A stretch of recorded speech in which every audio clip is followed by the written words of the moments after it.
Bonjour. Si orchestrer et organiser sa mort vous paraît complètement fou, alors je vais vous choquer.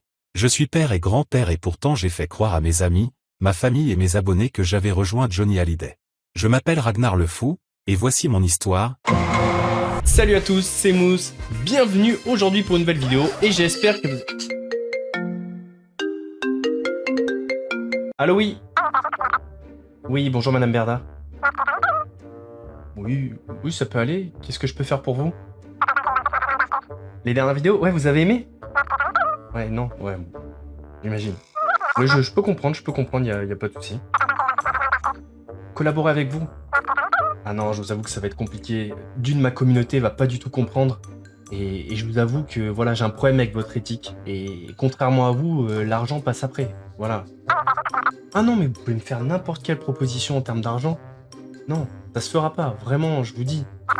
Ah non, c'est impossible, vraiment impossible. Non mais attendez Magali, qu'on soit très clair. Vous pensez vraiment que pour 10 000 €, je vais faire la promotion de votre agence? Salut à tous, c'est Mousse, bienvenue aujourd'hui pour une nouvelle vidéo. Cette vidéo est sponsorisée par l'agence numéro 1 des influenceurs. Si vous voulez réussir sur les réseaux, une seule adresse, Shona Events. Une entreprise qui fait passer l'éthique avant l'argent, qui travaille avec des marques françaises, qui dit non au dropshipping. Une équipe compétente, transparente et bienveillante. Une équipe qui va mettre son expertise au service de votre réussite. Alors si vous aussi vous voulez réussir sur les réseaux, n'hésitez pas à contacter Shona Events. Tous les coordonnées sont en description et avec le code MOUSSELEROI, vous aurez une petite surprise en arrivant. Vive Shona Events! Putain, je suis un génie. À moi la nouvelle moto, à moi la nouvelle moto. Merde! Salut à tous, c'est Mousse, bienvenue aujourd'hui pour une nouvelle vidéo et j'espère que vous allez tous très bien. Comme vous l'avez vu en introduction, aujourd'hui on va parler d'un sujet plutôt grave, la muerte, la mort en français. Sí, porque je suis espagnol. Olé. La véritable question dans cette vidéo, le fil rouge, si je puis dire, c'est est-ce qu'on peut tout faire avec et autour de la mort? En tout cas, comme d'habitude, si tu veux me soutenir et soutenir la chaîne, évidemment, n'hésite pas à mettre ton plus gros pouce bleu, un commentaire, oublie pas de t'abonner et surtout d'activer la cloche. Mais non, pas Dylan Thierry, une vraie cloche. Tu le verras au-dessus du logo s'abonner. Et maintenant que tout ça est fait, eh bien on te laisse un petit peu de temps pour aller chercher à boire, à manger, te mettre à l'aise, parce que la vidéo démarre maintenant. Non, je rigole. Maintenant. Non, je rigole encore, elle commence maintenant. Pour de vrai. C'est bon, on a enfilé le casque, on peut commencer. La mort. En voilà un sujet assez grave. Le niveau de gravité est tellement élevé que en parler, c'est presque tabou. C'est toujours pareil. Ça dépend des personnes. Il y a par exemple des personnes qui ont décidé d'habiller leur propre mort d'une certaine gaieté. Et vous allez voir que la personne que je vais vous montrer a été assez ingénieuse. Si bien qu'il a réussi à provoquer les fous rires de sa famille et de ses amis à son propre enterrement.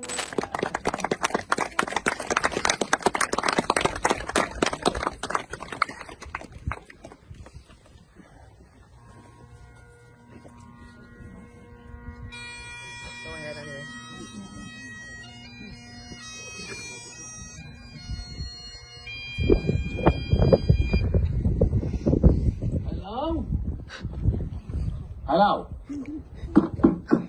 Hello? Let me out! Where the fuck am I? Hello? Hello? Let me out! The fucking dark in here! Where the fuck am I? Is that priest I can hear? That fuck! Let me out! Hello? Hello? Stop the mask! Stop, I can hear you! Hello? Hello, please! Hello? Who's there? Hello? Easy, shame me, I'm in the box. No, I'm fucking front of you, I'm there. You gotta hear that. That's me. Hello again, hello. I just called to say goodbye. I'm going to die, I'm afraid to say hello again, hello.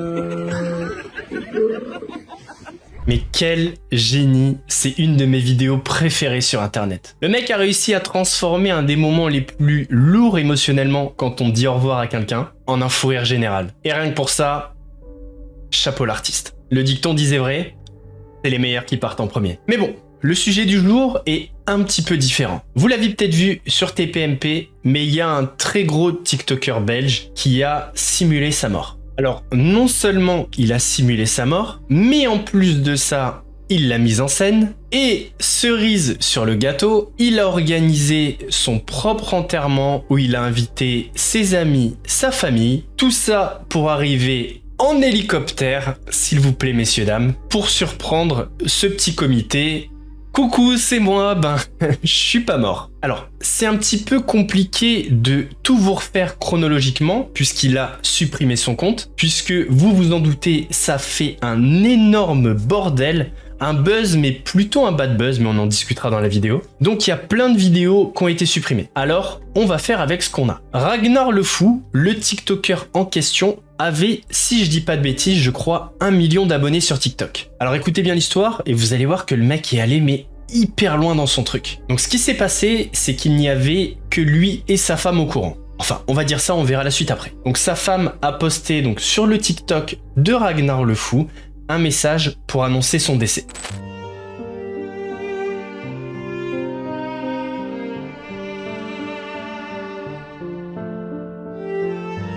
Et après ça, elle a posté une vidéo que Ragnar aurait tournée avant sa mort. Enfin, avant sa soi-disant mort. Alors, c'est pas le premier à tourner une vidéo qu'on verrait éventuellement après sa mort. Il y a beaucoup de personnes qui l'ont fait et en soi, je trouve que c'est très bien. Et pour être honnête, quand on a vu cette vidéo avant qu'il se passe tout ça, c'était assez touchant. C'était assez touchant.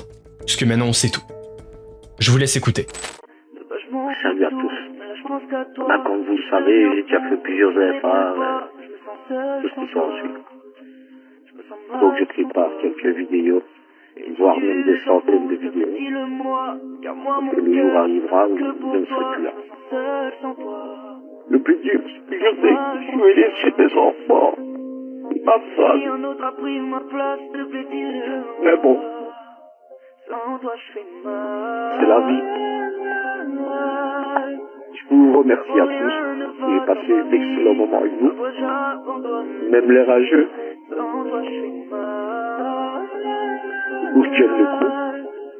Ma mère est très malade. Je vais tenir le coup jusqu'au bout pour elle. Et je ne peux pas partir avant elle.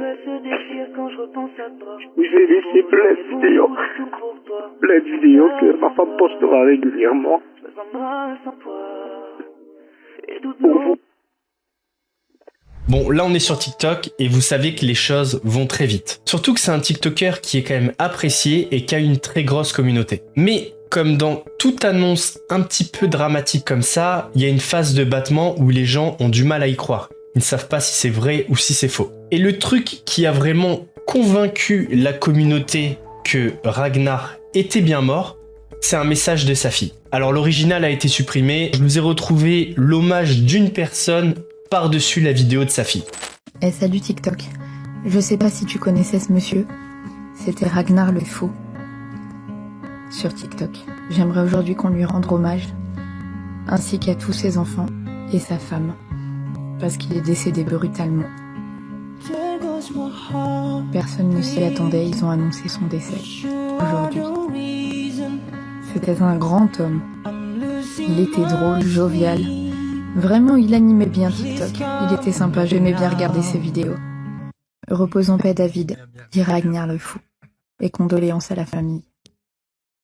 Et en plus du message de sa fille, on a un cercueil avec sa photo dessus. Je vous montre encore une vidéo puisque l'original a été supprimé. Là, c'est encore une fois un hommage d'une personne qui appréciait énormément Ragnar.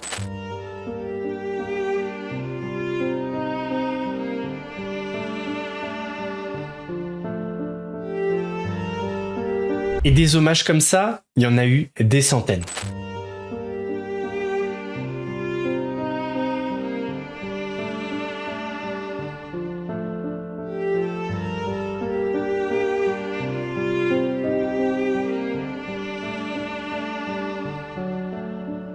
Donc là, Ragnar est mort. Sa femme pleure sur les réseaux, sa fille pleure sur les réseaux, ses amis pleurent sur les réseaux, tout le monde chiale. Voilà. tout le monde chiale. Il y a le moment où on dit au revoir à la personne. Et ce moment, ça s'appelle l'enterrement. Mais comme dans un mauvais film d'action indien,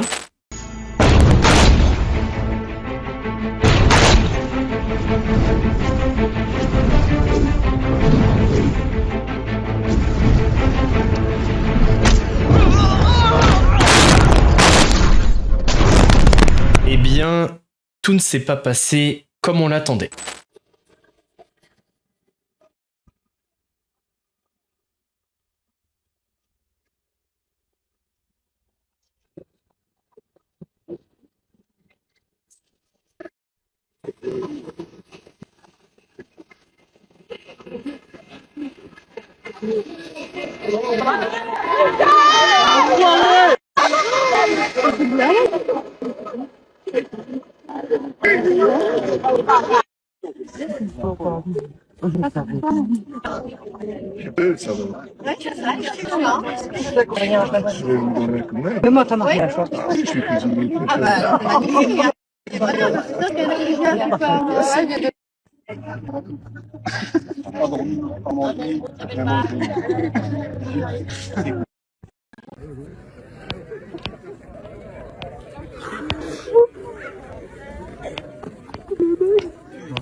Regardez-moi ça, tu viens à un enterrement, t'arrives à son enterrement, il est là. Salut les gars. Alors perso, je passe quand même pas mal de temps sur TikTok. Et quand j'ai vu ces TikTok tomber, j'étais comme ça. J'étais en mode, mais non. Et le premier truc que je me suis demandé, c'est pourquoi t'as fait ça? Pourquoi? Et il nous donne une petite réponse à chaud. Je suis vraiment désolé pour si je vous ai fait du mal. J'ai voulu donner une expérience de vie à certaines personnes. Ça a été très dur pour moi, mais je vous remercie beaucoup pour votre soutien. Vous avez été énorme, énorme. Vous m'avez donné de la force. J'ai lu tous vos messages et je vous en remercie, je vous aime. Non seulement il a fait la pire chose à faire quand t'es un personnage public. Parce que oui, quand t'es sur TikTok, tu deviens un personnage public. Surtout quand t'as 1 million d'abonnés. Mais en plus de ça, il donne la pire raison du monde. Mais bon, pour l'instant, mon avis, je le garde pour moi, je vous donnerai tout en fin de vidéo. Et là, j'ai une petite énigme pour vous. Qu'est-ce qui se passe quand tu es une personne très exposée sur les réseaux, que tu fais de la merde, et qu'en plus de ça, tu donnes la pire explication du monde? Bingo, tu te fais défoncer. Et puis je vois quoi, un hélicoptère qui débarque sur... t'es sérieux, Bello? Ok, c'est pour ton film, ok, c'est pour du buzz, ok, c'est... On joue pas avec la mort, Bello. Fais ce que tu veux, j'ai rien à te dire, Bello. Mais il y a des gens qui veulent vivre. Ma femme est décédée à l'âge de 29 ans, Bello. Elle voulait vivre. Le nonno est décédé d'une crise cardiaque. Il a voulu voir mes enfants. Et toi, tu joues avec la mort. Je vois sa propre fille faire des papou, papou, au revoir papou. D'ailleurs, à ce moment-là, j'avais un papou dans l'œil, j'ai versé ma larme, tout ça pour voir que dans l'après-midi même, il descend d'un hélicoptère et que tout va bien, dans le meilleur des... Alors ok, tu peux faire du buzz, y a pas de souci, mais à un moment donné, on ne joue pas avec la mort en fait. Parce que bon, les gens à qui c'est vraiment arrivé, je pense qu'ils ne prennent pas la blague à la plaisanterie du tout. D'autant plus de ce que j'ai compris, apparemment, la famille n'était pas au courant non plus. Cette expérience sociale de simuler sa propre mort, il y a un impact énorme derrière. J'aide des personnes endeuillées au quotidien et je peux vous dire que ces personnes ont vraiment du mal à remonter la pente. Il y a un aspect glauque en fait d'annoncer sa propre mort et puis après de venir en hélicoptère, en mode classe à Dallas, voilà, je fais le buzz, je vais passer dans les médias, enfin tout ça, ça a été calculé, c'est obligé. Mais je pense qu'il n'y a pas besoin de faire ce genre de simulation pour voir en fait qui est important dans votre vie ou pas. Et des personnes qui expriment leur mécontentement par rapport à l'expérience de vie proposée par Agnar, il y en a eu beaucoup. Ça va de messages calme, posé, bienveillant, comme je vous ai montré, a des messages beaucoup plus virulents. Et c'est compliqué d'en vouloir à ces personnes qui s'expriment un petit peu plus violemment, on va dire, puisque l'expérience de vie est différente. Ils ont peut-être été très touchés par ce qui est soi-disant arrivé à Ragnar, parce que des fois, des faits rappellent des événements de sa propre vie. Donc, compliqué d'en vouloir à ces gens-là, et c'est par respect pour eux que je ne montrerai pas leurs vidéos. Tout à l'heure, je vous ai dit que c'est sa femme qui a posté les TikTok sur le compte de Ragnar. Donc elle, c'est sûr, elle était au courant. Mais est-ce qu'il y avait d'autres personnes au courant de sa soi-disant mort? Prenons l'exemple de sa fille. Ah, par quoi commencer? Il faut savoir que je n'étais absolument pas au courant. Oh, c'est dur. C'était... Il voulait faire une leçon de vie aux gens en disant que voilà, qu'on ne profite pas assez de ses proches et que c'est toujours au moment que qu'on est décédé que les gens se réunissent, que ta famille vienne, te voie, te pleure, t'aime et que à part ça, les gens ne viennent pas te voir. Il va prendre la parole. Il va prendre la parole, vous expliquer tout de A à Z. Faut pas croire que ça a été facile pour lui. Il vient de me le dire. Il n'a pas mangé depuis 3 jours, il n'a pas bu depuis 3 jours. Il n'a pas dormi. C'est vrai, je lui en veux. Je lui en veux parce que c'est sûr que perdre son papa c'est difficile et que je crois jusqu'au bout. Mais bon, je suis très contente en tout cas que surtout la fête des pères, c'est horrible. Je suis quand même heureuse qu'il soit là et que je puisse encore profiter avec. On va profiter au maximum parce que très bientôt, peut-être ou peut-être pas, je l'espère pas, il partira vraiment parce que bon, son cœur ne bat plus qu'à 25%. Donc c'est surtout pour ça qu'il veut faire une leçon. Désolée les gars, je suis toute noire par contre. Bon, d'après ce qu'elle nous dit dans la vidéo, elle n'était pas au courant. Et je vous avoue qu'au moment où j'ai vu cette vidéo, j'avais pas mal de doutes. Et le truc qui me faisait le plus douter, et je juge pas, hein, chacun réagit différemment en fonction des situations, mais je la trouvais pas perturbée par rapport à la résurrection de son père. Je m'attendais pas à ce qu'elle pleure en vidéo, etc., mais elle a le regard extrêmement fuyant. Je sais pas pourquoi j'avais l'impression qu'elle était au courant. Et on aura la réponse dans la suite de la vidéo. Chose également très importante dans la vidéo, c'est que sa fille nous apprend qu'il va s'exprimer. Et effectivement, il s'est exprimé en 2 parties, toujours sur TikTok. Salut à tous, bienvenue à mes funérailles.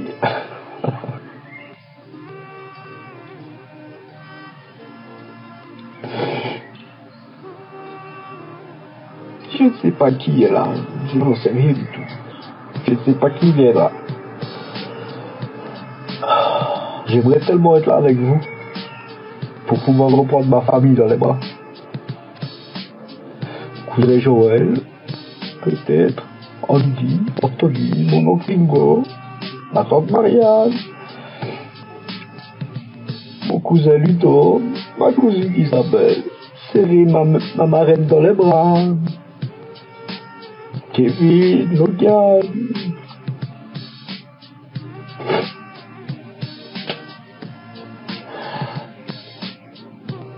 Et à cause enterrement qu'on voit les gens. C'est comme ça. On est tous pareils. Même moi, c'est pareil. Pourquoi?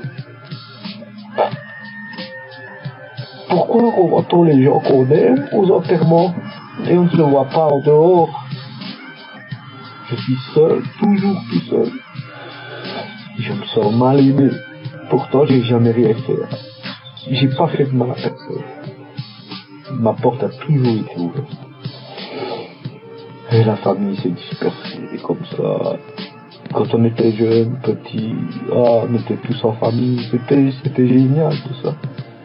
C'était génial. Et là, bon. J'ai perdu ma mère il y a pas longtemps. Tu es fou. Je savais pas que ça allait me faire autant de mal de perdre ma maman. Pourtant, je savais qu'elle allait partir. Mais j'imagine votre douleur à vous, mes cousins et cousines qui ont perdu vos parents. Soit assassinés, soit morts au travail. Tout le monde a perdu un proche. Tout le monde doit ressentir la même chose. C'est sûr. Ça fait tellement de mal. On a besoin d'être réconforté. Il n'y a jamais personne. C'est très rare. C'est très rare.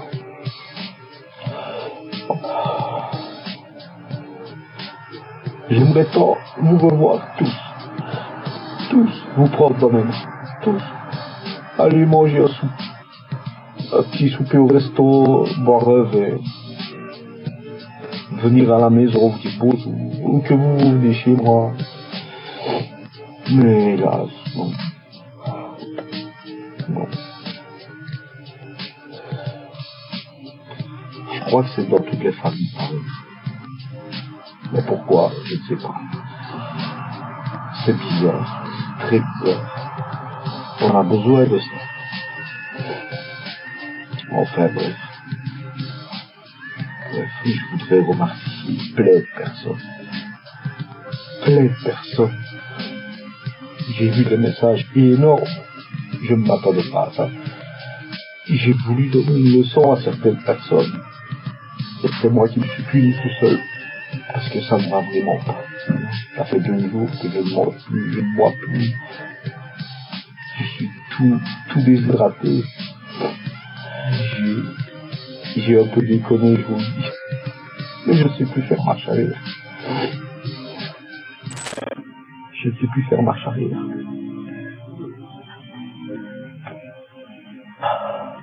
C'est trop tard.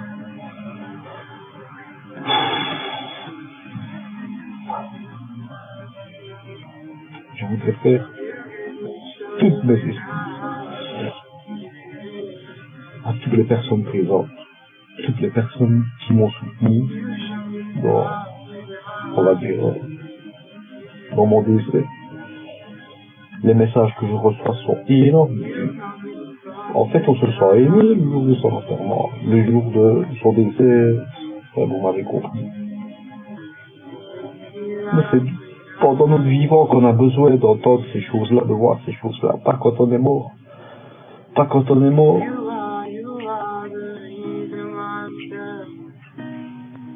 Vous m'avez donné de la force pour continuer.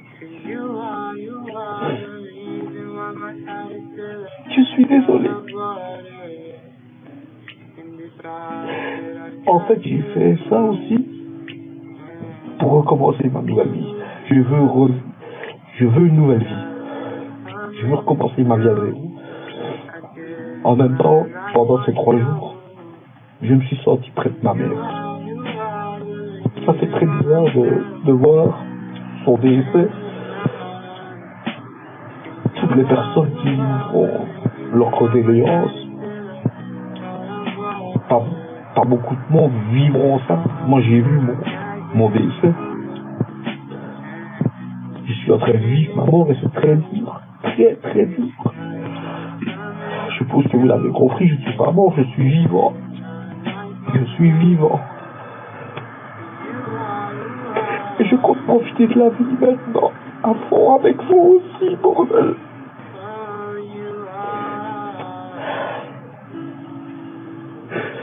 Je suis vraiment désolé pour les gens qui sont déplacés. Mais ça va me faire énormément plaisir de vous voir, même les gens que je connais pas. Je vais vous prendre tous dans mes bras. Vous allez me prendre pour un fou. Pour un fou. Je suis en train d'arriver à vous. J'arrive. J'espère que vous ne m'en voudrez pas. S'il vous plaît, ne m'en voulez pas.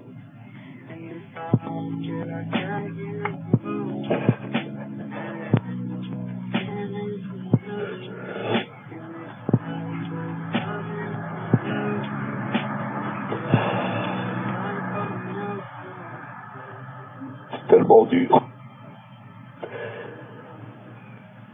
J'aimerais bien vraiment profiter avec les personnes que j'aime, des sorties, même des coups de fil,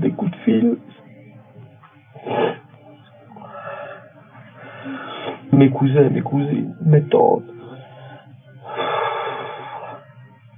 Je vous aime.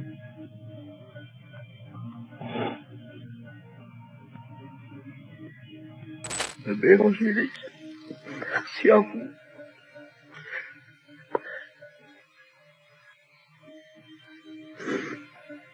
Merci Rigo. Merci Anthony d'être venu.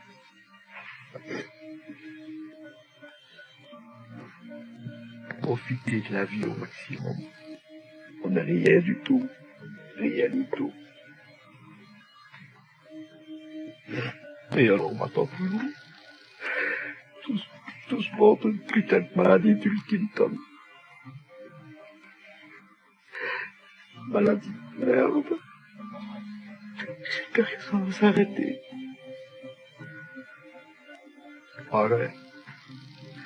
Mon parrain.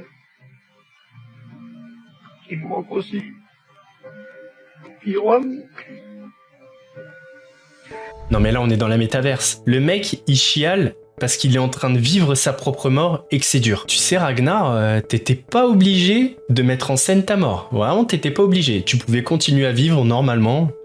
Si t'avais envie de voir ta famille, tu pouvais les appeler, tu pouvais aller chez eux. Bientôt, Ragnar emploie des mercenaires pour kidnapper sa famille et rester un week-end avec eux. Instant devinette. Que se passe-t-il pour une personne qui fait une dinguerie sur internet? Quelque chose de tellement énorme que ça en vient à secouer les médias traditionnels. Que se passe-t-il après les explications de la personne sur internet? J'attends la réponse. Bingo, t'as trouvé. Il est invité sur TPMP. Évidemment, quand il y a du drama, quand il y a du sang, ça sent l'audience. Ça sent Cyril Hanouna. Ragnar mon chéri, merci d'être là. Je l'adore. Je l'adore. 8-6-2023. Ses enfants, petits-enfants, sa compagne et la famille proche ont la profonde tristesse de vous annoncer le décès de David survenu le 8 juin 2023. Comment t'as eu l'idée de faire ça? Pour beaucoup de choses. Pourquoi? Déjà pour atterrir un jour sur votre plateau. Ah merci. Alors tu veux que je te dise... Waouh. Blesser sa famille, jouer avec sa communauté, tout ça pour finir sur TPMP.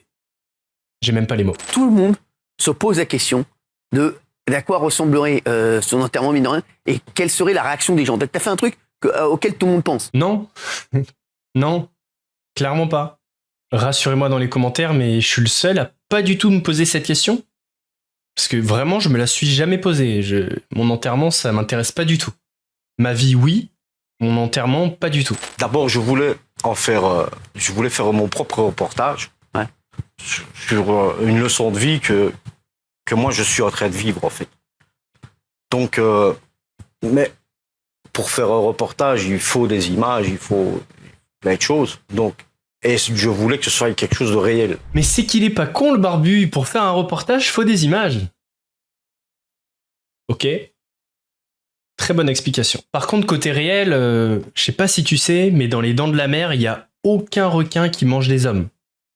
C'est fictif. Alors, t'as mis qui au courant? T'as mis que ta femme, je crois, au courant. Au début, que ma femme. Que ta femme. Donc, t'as des enfants? J'ai des enfants. Je sais. Donc, tes enfants, ils ont cru que t'étais mort. Ils n'y ont jamais vraiment bien cru, mais je leur ai laissé plus d'un jour de doute. Ouais. Tu les as laissé croire combien de temps tes enfants que t'étais mort? Plus d'un jour, un peu plus d'un jour. Plus d'un jour. Pourquoi la vie est si injuste? Pourquoi toi? Tu viens encore de devenir papou et papa. Tu avais encore toute la vie devant toi. Je t'aime, on ne t'oubliera jamais. Repose en paix, papa d'amour. Donc là, elle y croit. Très, très compliqué. Elle y croit à moitié. Mais voilà. Est-ce que vous pensez comme moi et vous vous dites, ok, sa fille, elle était au courant. Le coup de je lui ai laissé plus d'un jour, on n'y croit pas du tout. Enfin, c'est personnel, moi j'y crois pas du tout. Gilles. Mais vous avez expliqué que vous aviez une grande famille et que vous n'aviez plus de contact avec énormément de membres de cette famille. Exact. Donc vous vouliez aussi réconcilier la famille. C'est ça. Et finalement, on voit votre beau-fils qui dit, on est un peu blessé, etc. Est-ce que vous avez échoué ou est-ce que vous êtes content de ce que vous avez fait? Je suis assez convaincu de ce que j'ai fait. Ouais. Par contre, il y avait 1/10 de ma famille qui était là. Le reste n'était même pas là. Et comment t'as eu l'idée? T'en as parlé à ta femme? T'es dit, je vais faire un truc pour réunir toute la famille. Je vais simuler ma mort. C'est ça? C'est ça. Donc ça veut dire que le message de votre fille qu'elle poste, en fait, c'est un fake aussi, c'est un prank, c'est-à-dire qu'elle joue le message on a vu le message de votre fille. En fait, je vais Donc vous ça veut dire expliquer. que quand elle compatit, en fait, elle aussi, elle dupe les gens, en fait. Non, pas tout de suite. Tout à l'heure, vous avez dit le lendemain. Pas tout de suite. Laissé un jour. Okay. En fait, ce qui s'est passé, moi, j'ai lancé ma mort. Puis j'ai contacté la production, qui m'ont filmé pour mon reportage. Ils m'ont dit, oh, t'es pas mort? Je dis non. J'aimerais bien faire un reportage. Est-ce que vous êtes d'accord de me le faire? Ils m'ont dit, c'est un truc de dingue que tu es en train de me raconter, mais nous, on veut bien le faire si tes enfants sont au courant. Et ta sœur. Donc, le lendemain, ça. Donc, j'ai dû mettre ma fille au courant après, et ma sœur. Vous avez fait croire à vos proches, à part vos très proches, que vous étiez mort pendant combien de temps? Donc ils étaient au courant. C'est bien ce qu'on dit depuis le début. C'est pas ça que vous vouliez, puisque la première phrase que vous avez dit, c'est pas justement se réconcilier avec ma famille, c'est je voulais être là, déjà je suis là. Donc en fait, c'était ça la finalité Oui, mais là, au départ. C'était une vanne. Bah, j'ai pas trouvé que c'était une vanne, non? Oui. Vous êtes content d'être là, donc c'était aussi une des finalités, c'est faire des vues, TikTok, vidéos, faire du buzz. Non, c'est pour mon reportage aussi en même temps. Ah, ok. C'est quoi le reportage? C'est pour raconter quoi? C'est quoi la morale de l'histoire? Je donne une leçon de vie, il faut aimer les gens quand ils sont vivants. Il n'y a personne qui vient chez moi. Personne. C'est ça, je en suis fait, vraiment seul. Vous avez fait ça pour ça. Donc Je vois même ma sœur faire des barbecues avec tous ses amis. Avec tout ce que j'ai fait auparavant, ce qu'on était ensemble. J'arrive chez elle à l'improviste, je vois tout le monde. Moi, je suis seul. On ne m'invite jamais. Tout ça, c'est pour être invité au barbecue de la famille. En fait. Mais non, c'est pas seulement pour le barbecue, je parle. Parce qu'autrement, on passe à tout téléphone. Tu fais un barbecue, je peux venir. Pas que du barbecue. Des merguez. La vanne de Jean-Michel Maire est juste géniale. Mais c'est pas si con ce qu'il dit. Le barbecue, c'est juste le symbole. Mais en fait, le mec, il se sent seul, éloigné de sa famille. Du coup, il a décidé d'organiser sa propre mort et son enterrement. Ça va, c'est pas un mec qui va trop loin. Des gens de TikTok qui faisaient des vidéos en pleurant. Alors je me suis dit, mais pourquoi t'as fait ça? Pourquoi? Mais c'était trop tard. C'était trop tard. D'ailleurs, je m'excuse à tout le monde d'avoir... Ah, vous regrettez maintenant? C'est pas mal. Je regrette certaines choses, je regrette, ouais. Vous regrettez un peu, ouais, parce que quand vous avez fait de la peine... J'ai horreur de faire de la peine aux gens. Ah bah, je comprends, Ragnar. Hein. Si vraiment t'aimes voir les gens heureux, simuler sa propre mort, c'était la meilleure chose à faire. Franchement, ça fuse là-dedans. On me dit que mes enfants méritent de crever pour ça. Non. Ah, je te promets. Je te promets que sur les Les réseaux... réactions, elles ont été incroyables sur les réseaux. C'est des menaces de mort, carrément. Vous méritez de crever, vous, toi, ta femme, tes enfants. Vous êtes vraiment des grosses merdes. Mais où va-t-on, quoi? Mes enfants n'ont rien à voir là-dedans. Ils ne méritent pas de crever pour ce que j'y ai fait, quoi. C'est intéressant cette phrase. Alors, soyons clairs, rien ne justifie le harcèlement contre quiconque. Par contre, à un moment donné, réfléchissez à vos actes. Il y a un moment donné, ce qu'il y a dans ta tête, faut que ça serve à quelque chose. Si tu te doutes pas qu'il va y avoir un déchaînement de haine après que tu aies simulé ta mort sur les réseaux, alors que tu as 1 million d'abonnés, c'est que t'es un être stupide. Déjà, quand tu fais rien sur les réseaux, tu te fais critiquer. Donc imagine si tu simules ta mort et que tu mens à ta communauté. Là, t'as lancé un boomerang que tu vas te reprendre dans la gueule x10. Et le vrai problème dans cette histoire, c'est que souvent, le boomerang, c'est pas la personne qui fait la chose, c'est son entourage qui le prend dans la gueule. Donc, s'il y a un enseignement à tirer, et ça vaut pour toutes les personnes qui veulent se lancer sur les réseaux sociaux. Petit 1, tout se sait. Tout se sait. Petit 2, le prix du buzz peut être extrêmement salé. Et petit 3, les gens sur Internet ont beaucoup de mal à oublier. Bah non, mais tout ça pour 3 saucisses et 4 merguez. Que c'est le moment aussi de voir aussi les mecs qui sont vraiment tristes. Les amis que je pensais, que je pensais avoir, ils n'étaient pas là. Voilà. Au cœur des 3 jours. Ah bah tu vois. Je vois qui était là, qui tient à moi maintenant. Donc mes amis n'étaient pas là. Et tu leur parles plus à ceux-là? Non, c'est fini. Toi, tu leur dis pas, t'étais pas là à mon enterrement? C'est ça. Le mec il dit mais t'es vivant, t'es con. Ouais mais t'étais quand même pas là à mon enterrement.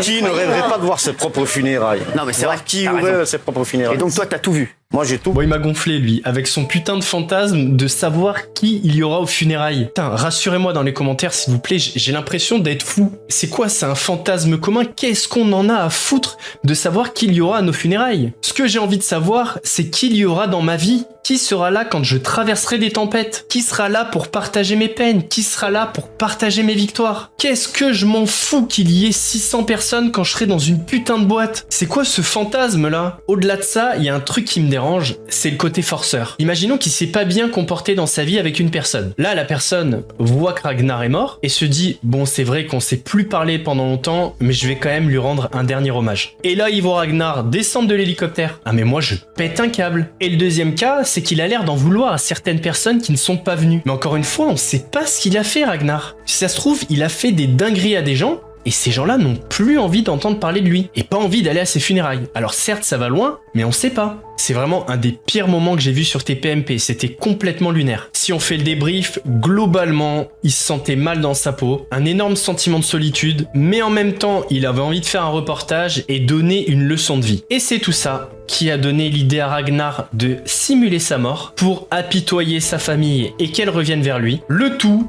pour nourrir son reportage. Putain, rien que de me dire ça, j'ai des frissons de gêne. Alors, parlons argent. Est-ce que ce buzz a rapporté de l'argent à Ragnar? Concernant les vues sur TikTok, non, puisque effectivement les vues en Belgique ne rapportent pas d'argent. Par contre, il y a une chose qui a fait grandement débat, c'est qu'une cagnotte a été créée à la suite du décès de Ragnar, et celle-ci a récolté plus de 7000 €. Mais on a eu une réponse de Ragnar. Je voudrais revenir sur l'histoire de la cagnotte. Apparemment, il y a une cagnotte qui serait montée à 17 000 € maintenant. C'est plus 7 000, c'est 17. On a rajouté 10. Demain, on rajoutera 20. Demain, on rajoutera 30. S'il y a réellement une cagnotte, alors dénoncez-la à la police. Parce que c'est pas à moi du tout. Bon, ça, impossible de savoir si c'est lui ou pas. Mais bon, si on va plus loin, on l'entend parler de reportage. Donc, potentiellement, est-ce qu'il aurait vendu ce reportage à une production? Si c'est le cas, effectivement, ça lui a rapporté de l'argent. Mais de l'argent, à quel prix? Parce que comme on l'a vu, les répercussions ont l'air d'être très sérieuses pour lui et sa famille. On arrive donc à la conclusion de cette vidéo et je vous propose de conclure avec deux versions différentes. On va commencer par la version bienveillante. Je pense que Ragnar est une personne mal dans sa peau. Il a à la fois peur de mourir, puisqu'il a déjà eu des soucis de santé, on a déjà dû le réanimer à la suite d'un infarctus, mais il a également un sentiment de solitude extrême. Ce mélange est à l'origine d'une idée maladroite. Et je pense que la seule chose qui a motivé Ragnar, c'est de retrouver de l'unité avec sa famille. On va passer à la conclusion version honnête. Mais vous allez voir que je vais quand même rester bienveillant. Alors très honnêtement, je suis inquiet pour l'avenir des réseaux sociaux. Parce que plus ça va, plus on a l'impression que tout est possible, il y a zéro limite, et que les gens sont prêts à tout pour faire le buzz. Et on va pas se mentir, Ragnar en est le parfait exemple. Alors tu peux me raconter ce que tu veux, t'as voulu donner une leçon de vie, faire un reportage, etc.